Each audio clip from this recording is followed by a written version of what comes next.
Good morning students.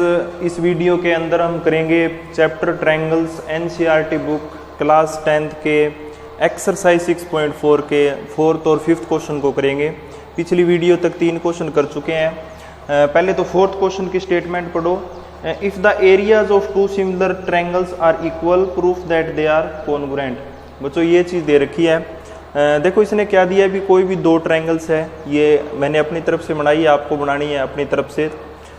हमको क्या दे रखा है, भी 2 ट्रायंगल्स हैं, ये आपस में सिमिलर हैं, जैसे ABC और PQR सिमिलर है, ये गिवन है।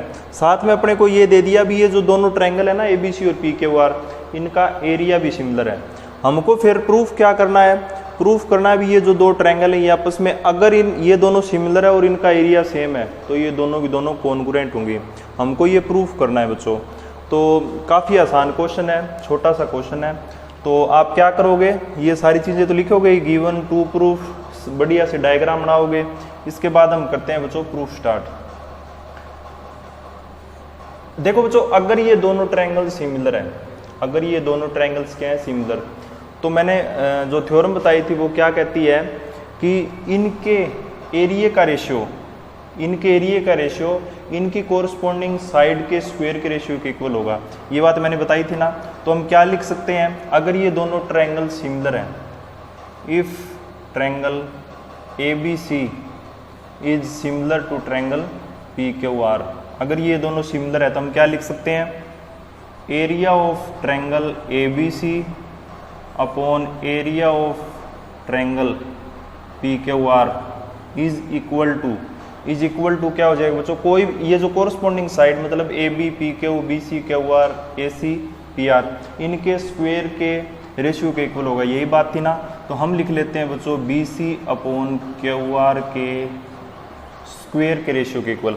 ये चीज़ लिख सकते हैं ना अगर ये दोनों ट्रायंगल सिमिलर है तो। ये थ्योरम भी है। तो बच्चों अब देखो इसने क्या दिया है, ये दोनों का दोनों जो रेशियो है ना ये इक्वल दिया है। रेशियो क्या दिया है, इक्वल।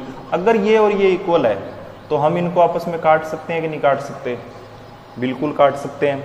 अगर इनको काट सकते हैं तो हम क्या कर सकते हैं बच्चों, इनको काट के इक्वल टू 1 लिख सकते हैं। लिख सकते हैं ना 1, बिल्कुल लिख सकते हैं। अब बच्चों अपने पास नई इक्वेशन बन गई है ये, ठीक है। अब हम क्या करेंगे, दोनों तरफ स्क्वायर रूट कर देंगे। क्या कर देंगे, स्क्वायर रूट। क्यों करेंगे, क्योंकि हमको ये स्क्वायर कैंसिल करना है। तो आगे आप लाइन लिखोगे taking square root of both sides. ये लाइन आप खुद लिख लेना। क्या लिखोगे, टेकिंग स्क्वायर रूट्स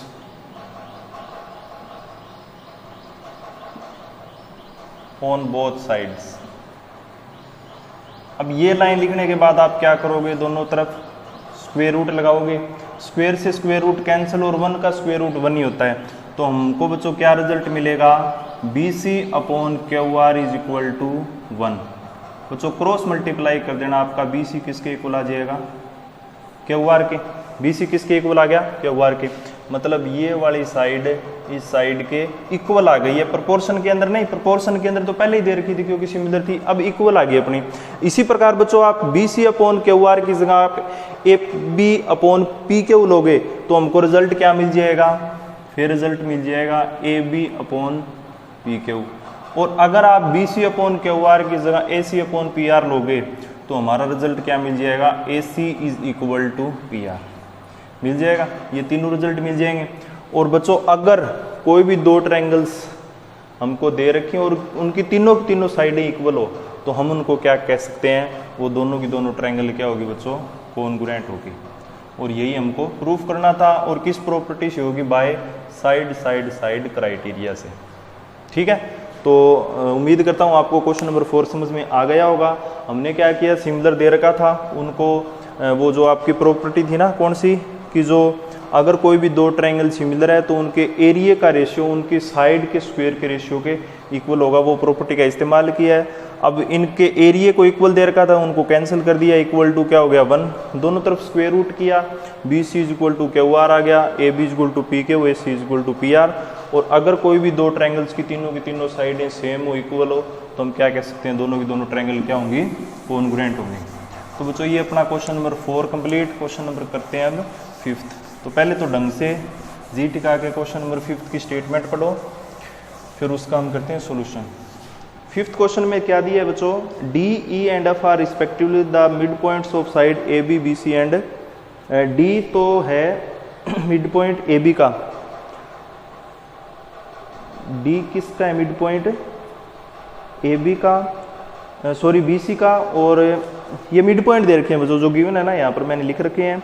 फिर हमको प्रूफ क्या करना है, find the ratio of areas of D F and A B C. देखो बच्चों क्या दिया है इसने इस क्वेश्चन के अंदर, पहले तो ये समझो, इसने ये दिया है कि दो ट्रायंगल्स बना रखी है ए बी सी और उसके अंदर एक ट्रायंगल है डी ई एफ। ये ट्रायंगल किस हिसाब से बनाई है कि ये जो डी पॉइंट है ना, ये ए बी लाइन के ऊपर मिड पॉइंट है।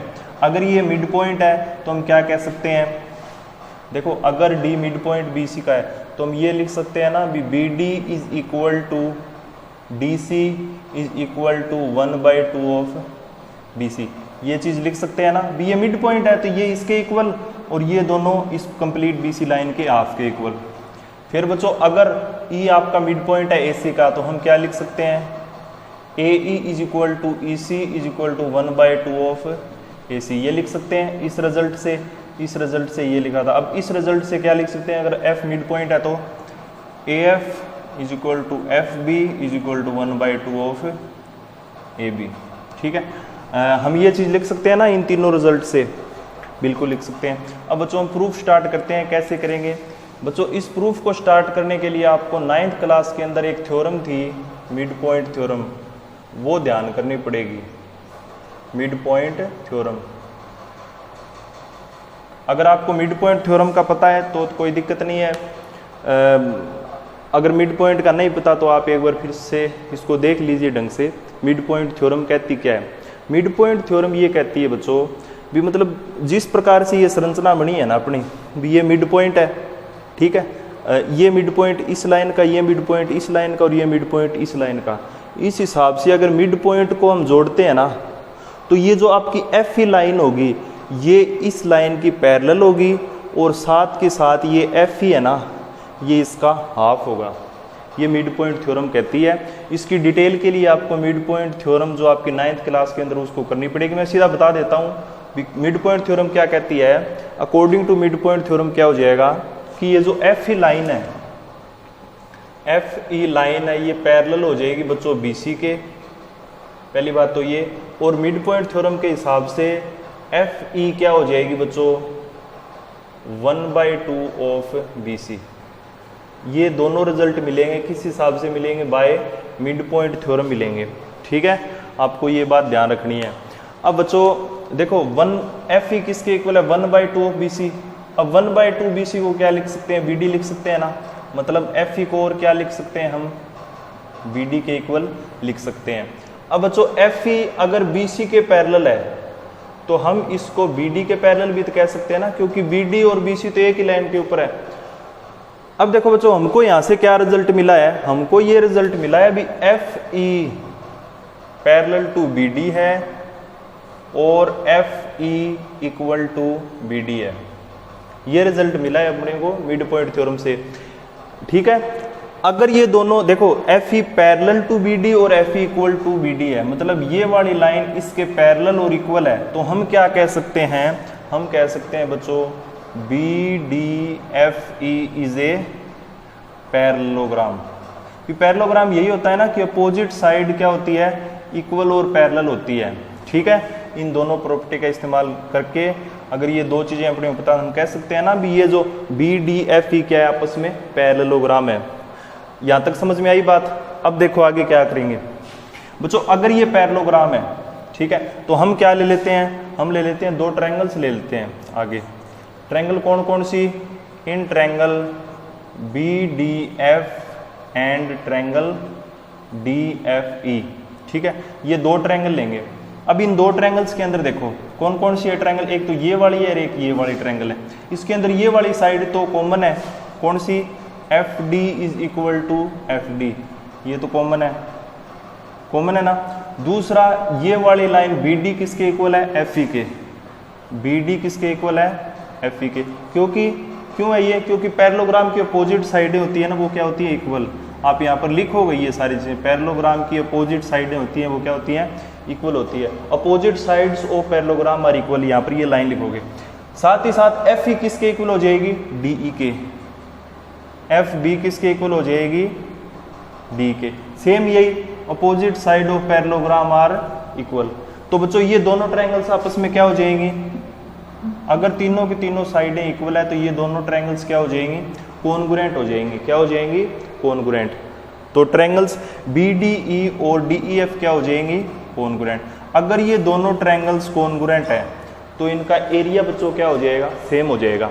मतलब हमको क्या मिला है, देखो कॉन्ग्रुएंट क्या होती है, भी एक फिगर के ऊपर दूसरी फिगर एज इट इज, मतलब दोनों का रेशियो क्या हो जाएगा, सेम हो जाएगा। सिमिलर का तो साइड के रेशियो के स्क्वायर के इक्वल होता है, जबकि कॉन्ग्रुएंट जो होते हैं ना उनके जो एरिया होता है ना दोनों ट्रायंगल्स का वो सेम होता है। मतलब इस ट्रायंगल का एरिया इस ट्रायंगल के एरिया के इक्वल हो जाएगा। यहाँ तक दिक्कत किसी बच्चे को, हम आपको ये सारा का सारा स्टेप लिखना है। फिर बच्चों क्या करना है, इसी चीज को वापस रिपीट करोगे। अब किस हिसाब से करोगे, आप लोगे F D parallel and equal to आप ए ई ले लेना, ठीक है। मतलब जिस प्रकार से हमने शुरुआत की है ना, इस लाइन की और इस लाइन की, अब इस लाइन को और इस लाइन को आपस में इक्वल और आप पैरेलल प्रूफ करोगे मिड पॉइंट थ्योरम से। फिर हमको क्या मिल जाएगा बच्चों, ये वाली जो ट्रायंगल है और ये वाली ट्रायंगल का एरिया सेम मिल जाएगा। फिर जब आप क्या करोगे बच्चों, तीसरी जो साइड लोगे ना, जैसे एक बार ये ले ली एक बार ये ले ली, फिर आप ये वाली जो लाइन है और ये वाली लाइन लोगे तो बच्चों आपको ये वाली और ये वाली ट्रायंगल इनका रेशियो भी क्या मिल जाएगा, सेम मिल जाएगा, ठीक है। सॉरी ये तो पहले ही हो चुका है, ये वाला भी क्या मिल जाएगा, सेम मिल जाएगा। तो इस प्रकार से बच्चों हमको रिजल्ट क्या मिलेगा, रिजल्ट हमको मिलेगा भी इस ट्रायंगल का एरिया, इस ट्रायंगल का एरिया, इस ट्रायंगल का एरिया और इस ट्रायंगल का एरिया, चारों ट्रायंगल्स का एरिया क्या हो जाएगा, सेम हो जाएगा। अगर चारों ट्रायंगल्स का एरिया सेम है तो हम ABC को तो क्या लिख सकते हैं बच्चों, ABC के अंदर तो 4 ट्रायंगल बन रही है ना और चारों का एरिया सेम है, तो इसको तो हम लिखेंगे बच्चों 4। और DEF सिर्फ एक ट्रायंगल है तो यहाँ पर क्या लिखेंगे 1। अगर DEF अपॉन ABC का रेशियो पूछा है तो 1/4, और अगर आपको ABC और DF पूछा है तो 4/1। तो बच्चों ये आपको जो प्रोसेस मैंने यहाँ पर किया है ना, इस ट्रायंगल जो मतलब इस लाइन को और इस लाइन का इस्तेमाल करके जो मिड पॉइंट थ्योरम लगाई थी, इसी प्रकार सेकंड में क्या करोगे, आप इस लाइन और इस लाइन को लोगे, थर्ड में इस लाइन और इस लाइन को लेके आपस में चारों की चारों ट्रायंगल्स को इक्वल प्रूफ करोगे एरिया के हिसाब से। ये सारे के सारे स्टेप लिखने हैं, मैंने सिर्फ एक में किया है, 2 आप खुद कर लेना बिल्कुल इसी प्रकार से और अपना क्वेश्चन हो जाएगा। तो बच्चों नेक्स्ट क्वेश्चन करेंगे नेक्स्ट वीडियो में। Thank you.